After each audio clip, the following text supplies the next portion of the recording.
Di video ini akan membahas kasus UU ITE. Apa itu UU ITE?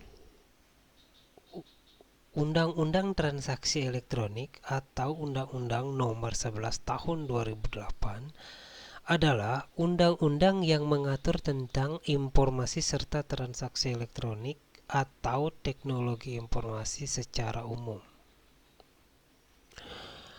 Undang-undang ini disahkan pada tanggal 21 April 2008 dan menjadi cyber law pertama di Indonesia. Kasus Undang-Undang ITE yang pertama booming di tanah air menimpa seorang ibu dua anak bernama Prita Mulyasari pada tahun 2008 yang merupakan tahun yang sama disahkannya Undang-Undang ITE.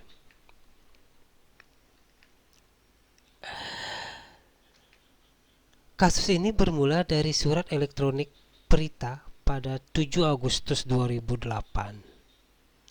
Email itu berisi keluhannya ketika dirawat di Rumah Sakit Omni Internasional.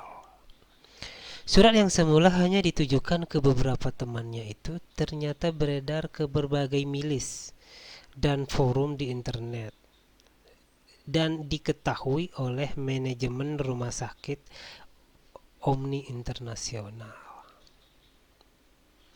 Merasa dicemarkan nama baiknya, pihak Rumah Sakit Omni Internasional kemudian melayangkan gugatan pidana dan perdata kepada Prita melalui Pengadilan Negeri Tangerang dan Pengadilan Tinggi Banten. Prita kemudian divonis 6 bulan penjara dan dikenakan denda sebesar 204 juta. Pihak rumah sakit beranggapan Prita telah mencemarkan nama baik rumah sakit tersebut beserta sejumlah dokter mereka.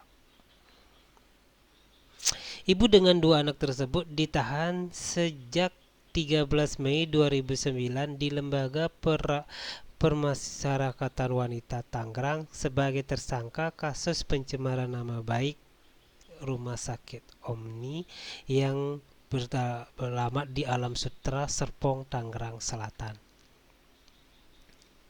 Prita yang merupakan warga Villa Melati Mas Residen, Serpong, itu divonis terbukti melanggar pasal 27 ayat 3 Undang-Undang Nomor 11 Tahun 2008 tentang informasi dan transaksi elektronik yang isinya setiap orang dengan sengaja dan tanpa hak mendistribusikan dan atau mentransmisikan dan atau membuat dapat diaksesnya informasi elektronik dan atau dokumen elektronik yang memiliki muatan penghinaan dan atau pencemaran nama baik.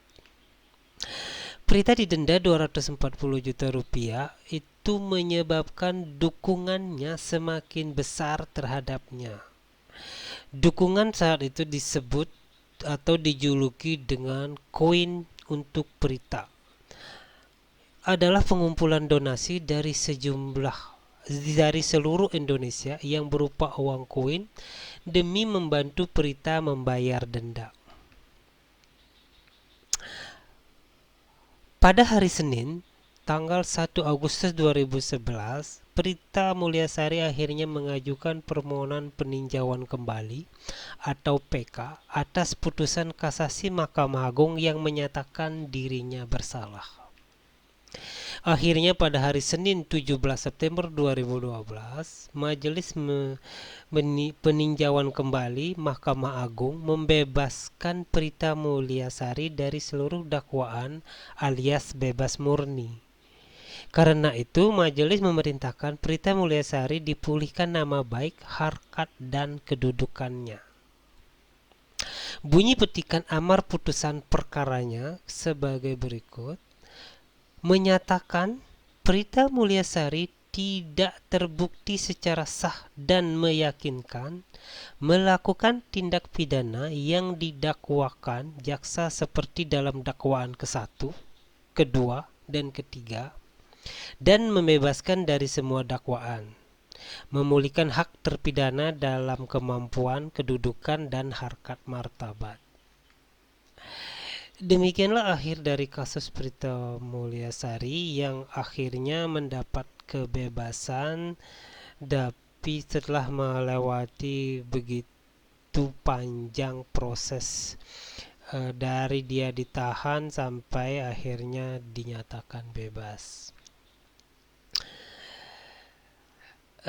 Agar kita terhindar dari undang-undang ITE, saya memberikan beberapa tips untuk dilakukan.